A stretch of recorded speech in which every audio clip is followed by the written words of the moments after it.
The amount of amazing games in 2019 blew the previous year's amount totally out of the water. This was a very hard list to narrow down, one of the toughest I've encountered so far. So, here are my top 10 games of 2019, with a few honorable mentions.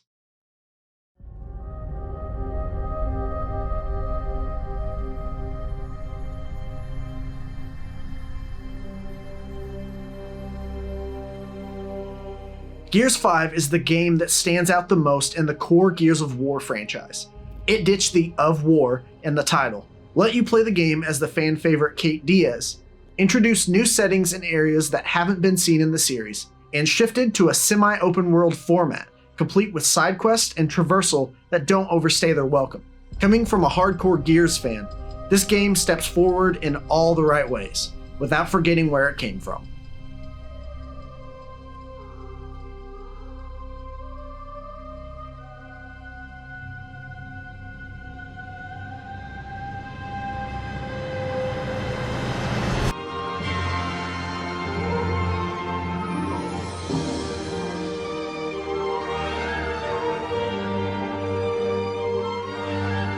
The long-awaited third entry in this legendary franchise finally graced us with its presence.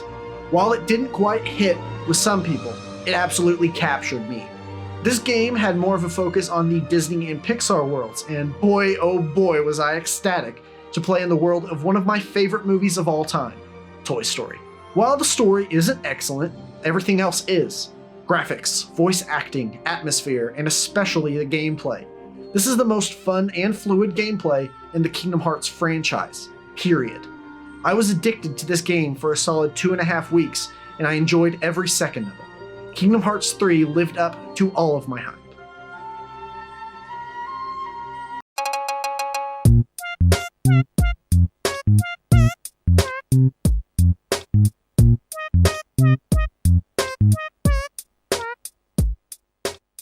We can all count ourselves lucky as human beings due to the simple fact that we are still receiving entries in the Luigi's Mansion franchise.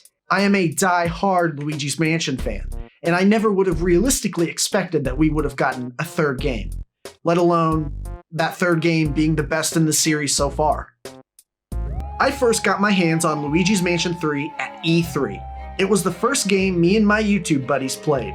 Since then, I was incredibly pumped to get my hands on the full and final product. Luigi's Mansion 3 has a lot more variety than the previous entries. This time, the game is set in a single hotel where every floor is wildly diverse. From medieval times to a television studio, this isn't the same old room types over and over. Each themed floor is incredibly memorable and a breath of fresh air.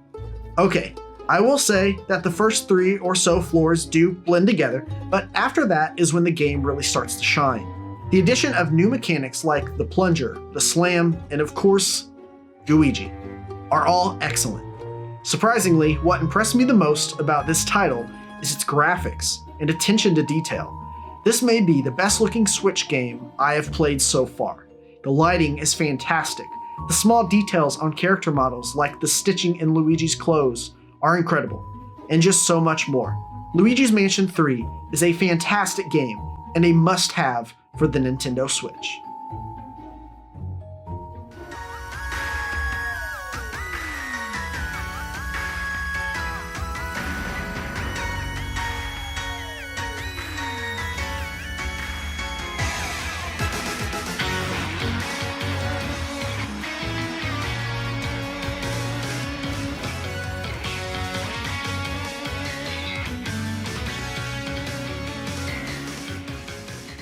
As a die-hard Day 1 Pokemon fan, I had a lot of problems with Pokemon Sword. The hometown friend/rival of yours was annoying, even though he had potential. The wild area felt rushed and was an eyesore, along with numerous other things that may be slipping my mind as of now. But the raid battles, the Dynamax and Gigantamaxing, the thrill of seeing fully evolved Pokemon just wandering around in the wild, the brand new type matchups, the main story and how polished the classic Pokemon structure was, the graphics, the aesthetic, and the absolute addiction I felt playing this entry more than made up for those shortcomings. Anytime that I put this game down, All I wanted to do was pick it back up. Pokemon Sword and Shield have a lot of problems, but the magic that's contained in this flawed package greatly outweighs the bad.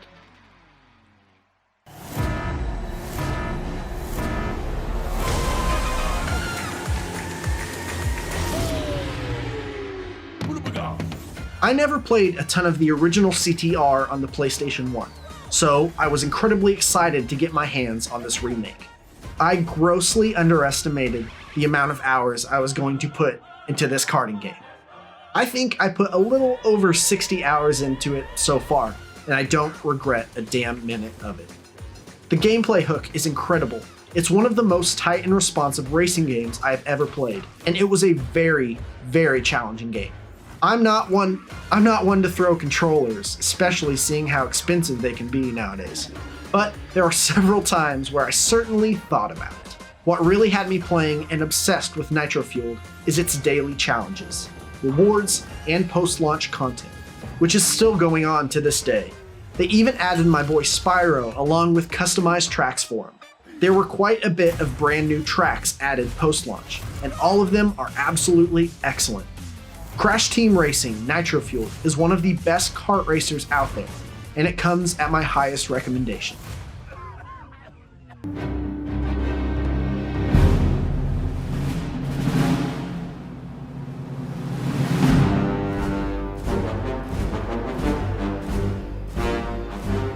Star Wars Jedi Fallen Order is the first non-FPS game from Respawn Entertainment, the same folks that brought you Apex Legends, Xbox exclusive Titanfall, and its multi-platform sequel, which just so happens to be one of the best FPS games of all time. The game stars the Gotham and Shameless actor Cameron Monaghan, who I am a massive fan of. Fallen Order is a Souls-like Metroidvania that is challenging and an utter blast to play. The combat is tight and trying, and your expanding arsenal of force powers really keeping things fresh. While Jedi Fallen Order is a little rough around the edges at times, it's still an excellent video game that every Star Wars fan owes it to themselves to play. Who are you people? Okay, shut that thing off and grab some seat.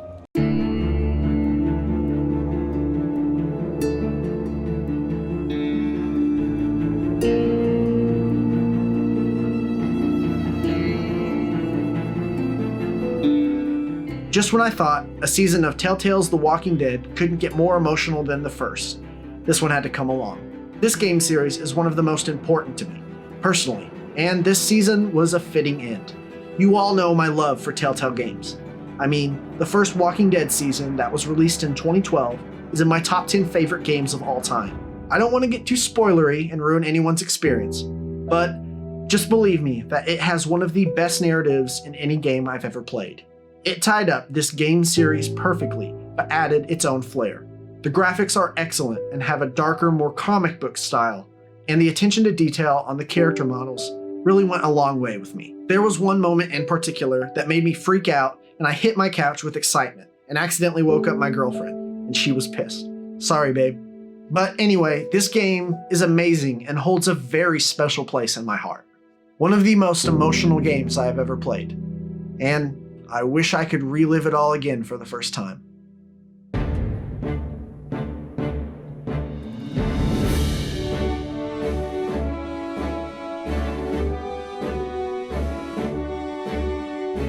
Surprise, surprise, a mobile game on the list. Not only a mobile game, but another Pokemon game. I don't give a rat's ass for some people's rules on list videos where they only restrict themselves to one game per franchise. Screw that, I'll put whatever game I want on here.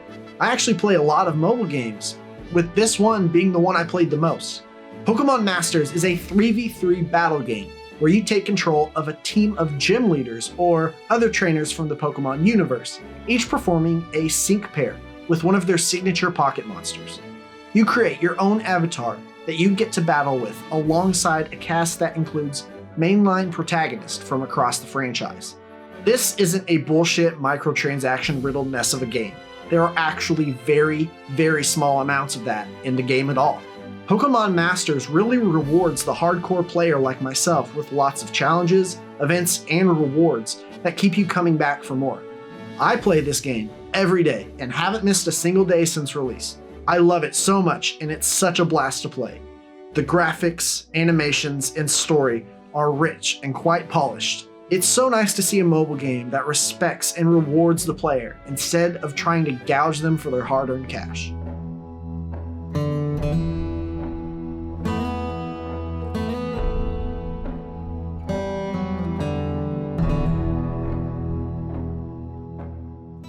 All the way leading up to Days Gone, I was incredibly excited. Definitely one of the most hyped I've ever been for any game release yet. I even got the full-blown collector's edition with all the little tchotchkes and statue and everything. No one else was really excited for it, but I was. My time with Days Gone was captivating. I love post-apocalyptic settings, the slightly different take on zombies, the vast and diverse open world, traversing that said world on a motorcycle, looting, exploring, sneaking into enemy campsites. I love it so much. The gameplay is fun and highly addictive. I was really impressed with how much that game encourages you to explore every inch of it. How do you get the player to see all of the world you've worked so hard to create? You incentivize them to by supplying the need to scavenge so you can fend for yourself. If I saw anything I haven't explored yet, I was stopping my bike, hopping off, and exploring. The story is great and was a relief in my eyes. Nowadays, in open world games, stories take the back seat, but this one is one of the most standout ones in its genre. Sam Witwer does an amazing job bringing the grizzled biker Deacon St. John to life. He brings a raw and real emotion. The game has its own problems and lacks polish in many places. I'm willing to admit that as the person who was 100% the most excited for this title. It needed more time in the oven, but the 70 hours I put into this game speaks for itself. There is so much more I want to say about Days Gone, but my script supervisor, Jordan, won't let me. I'll just say this. I loved every second of it, and it lived up to my hype. Even though it had a lot of flaws, I still loved it. At the beginning of that year, I was almost certain it was going to be my game of the year. But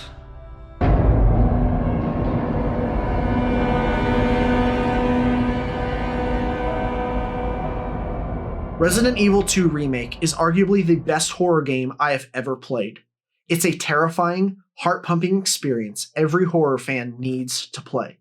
The atmosphere, sound design, graphics, character and enemy designs, and just overall polish are all an absolute 10 out of 10. The zombies in particular look just perfect and disgusting, but that's what makes them beautiful. I played this game with a friend. They sat back on the couch and experienced it while I played. We both put on a good set of surround sound headphones and turned the lights out. That is the optimal way to experience this masterpiece of a survival horror video game. When we saw a licker or heard the footsteps of Mr. X, we started yelling and legitimately freaking out. If you have ever enjoyed a single piece of horror media, you owe it to yourself to play Resident Evil 2 Remake, my favorite game of 2019.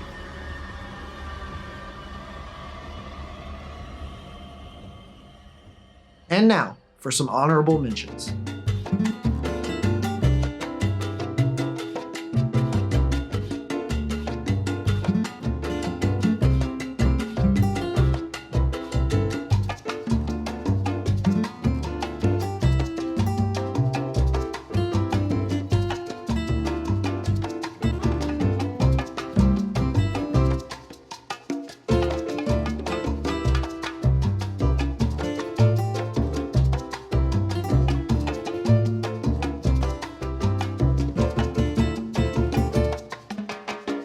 So, I'm all caught up. If you missed the previous video, I'll link it up here and in the description. It is the only 7 games I liked in 2018. What are some of your favorite games of 2019? Leave them in the comments below. And if you like this video, give it a like. And if you want to see more videos from me, go ahead and click that subscribe button.